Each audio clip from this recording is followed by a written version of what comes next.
Olá, seja muito bem-vinda ao meu canal Um Colo de Mãe. E hoje eu trago no meu primeiro vídeo um tema muito necessário para a mamãe de dois ou aquela mamãe que está pensando e planejando em ter o seu segundo filhinho. Trago aqui a minha vivência e experiência na maternidade 2.0, né? As semelhanças e diferenças que eu tô tendo, né, em duas gestações, em dois maternários, com diferença de 10 anos.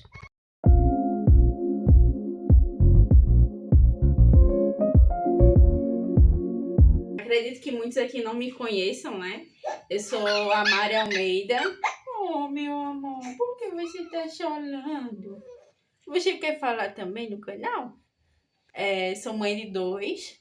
Sou mãe do Rafael, de 10 anos, e agora da Aurora, de 2 meses. Vai fazer 3 meses agora na próxima semana, dia 11.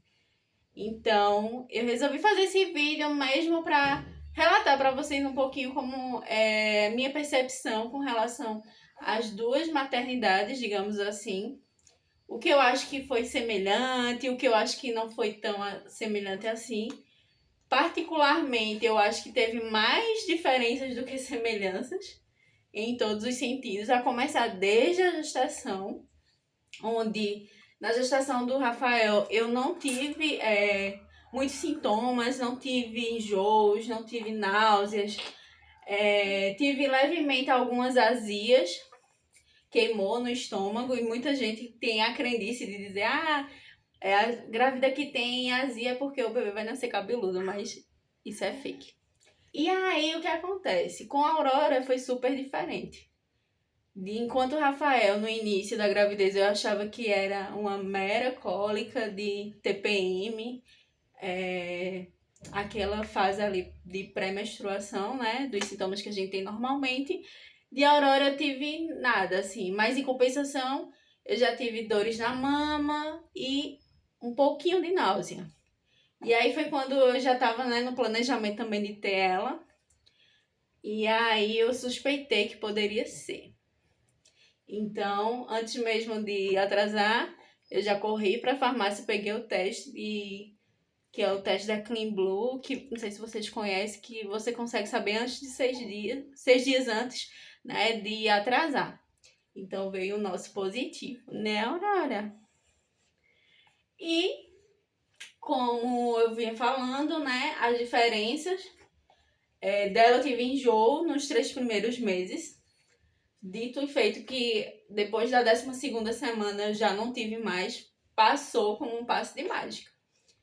Foi super tranquila também as duas gestações, assim, graças a Deus não tive nenhuma intercorrência de pressão alta, diabetes, foi super tranquilo. E a diferença é a questão do parto, né? Eu planejei de Aurora um parto humanizado, que fosse natural, pois de Rafael não consegui. De cesárea de Rafael por conta do mecônio. Eu não cheguei a entrar em trabalho de parto. Quando eu cheguei na maternidade, estava com mecônio e aí foi indicação da cesárea. Não tinha como esperar e nem induzir. Já de Aurora, eu busquei informação, mais do que eu já vinha buscando, mas informações de profissionais que poderiam me acompanhar durante esse processo, né? E aí eu tive uma super mega indicação de uma doula, que é fisiopélvica também. Depois eu posso até deixar aqui também uma arroba dela para quem tem interesse, que mora aqui em Recife, região metropolitana. É a Tainá Praia. Ela é muito maravilhosa. Sou grata por ela ter me acompanhado nesse processo. Foi fundamental a participação dela. E a gente conseguiu fazer a fisioterapia pélvica durante a gestação, também facilitou, né, até para minha segurança com relação às posições do parto.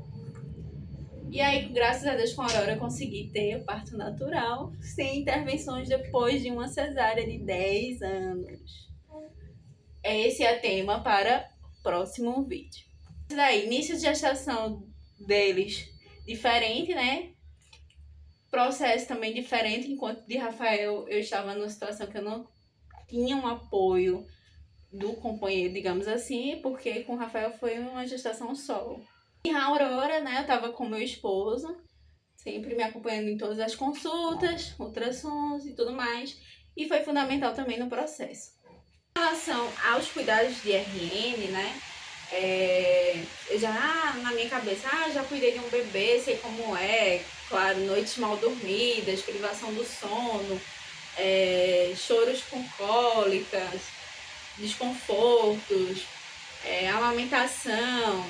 Então, assim, recuperação também do pós-parto, né, o puerpério. E o que me fez muito ter o parto natural de Aurora foi por conta do pós-parto que eu tive da cesariana de Rafael. Porque tive muitas dores, principalmente na coluna, me deixou algumas sequelas nesse sentido. E na época eu lembro que, claro, com muito apoio da minha mãe, eu consegui poder ter cuidado dele, né? Mas com ela eu pensava, não, tendo um parto natural, eu não vou passar por aquilo que eu passei, de não poder cuidar dela e ser cuidada, enfim. Só que paguei minha língua. Eu tive laceração, precisei tomar pontos, né, lá embaixo. E com isso, né, meu esposo precisou cuidar de mim, tipo, me ajudar a levantar, a me sentar, que doía muito, era muito desconfortável. A andar, porque eu também tive perda de sangue, quase eu tive hemorragia, E aí, precisei tomar ferro, por pouco, não precisei tomar sangue. Mas aí eu trago depois um relato de parto mais completo para vocês. Mas dando um breve resumo aqui, né, do meu contexto, da minha vivência, foi isso.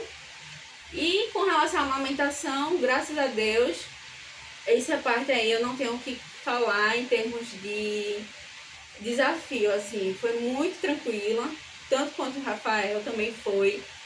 Nos primeiros dias, claro, tem um pouquinho de ardência, porque, né, o bebê tá ali sugando e aprendendo também a ter a força necessária para sugar.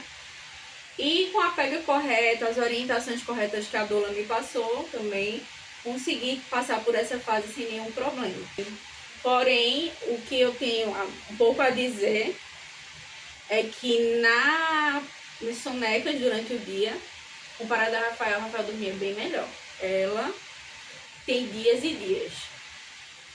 Eu sei que tem dias que ela dorme até 1h30, 2 horas, como aconteceu hoje, pela manhã. Mas nos primeiros dias, manhã e tarde, se ela tirasse muito um sono, uma soneca contado, fatiado, somaria umas 2 horas. E com isso ela chegava no sono da noite muito exausta, cansada, porque não tinha dormido direito durante o dia, né? E ficava lutando muito contra o sono. Rafael não era assim, Rafael dormia bem dentro dos horários após as mamadas. Essa questão da janela do sono, de ter essa informação e esse conhecimento de que se não dormir durante o dia, à noite também pode não dormir, eu não sabia. Fiquei sabendo depois, né, da minha vivência com a Aurora. Muito por conta da internet. Então hoje a gente tem uma informação, né, claro, em tempo real. E aí possibilita a gente poder traçar, né, e ajustar a rotina. Mudando aqui de posição para ver se ela fica um pouquinho relaxada, né, bebê? E é isso, gente. Não vou me prolongar muito nesse vídeo. Como é um primeiro vídeo, assim, meio que de boas-vindas, gostaria de trazer justamente esse contexto um pouquinho, para vocês conhecerem um pouquinho, né, também de como eu tô vivenciando essa nova maternidade. Mas a gente vai ter muito conteúdo aí e muita troca. E espero que vocês fiquem aqui comigo. E como eu disse, deixe seu comentário, sua sugestão do que você gostaria de ver. Eu gostaria de ver mais a rotina, como é que você lida. Também vou ter o processo, né, de volta do trabalho, porque eu estou de licença maternidade. Então, também vai lá na frente, a gente vai passar pelo processo de introdução alimentar. Então, todo esse processo, as etapas de desenvolvimento que o bebê precisa ter, né? Acredito que muitas mães estejam passando também. Então, nada mais justo do que eu trazer minha vivência daqui, vocês daí, a gente... Então, é isso, gente. Um beijo pra vocês, de Aurorinha.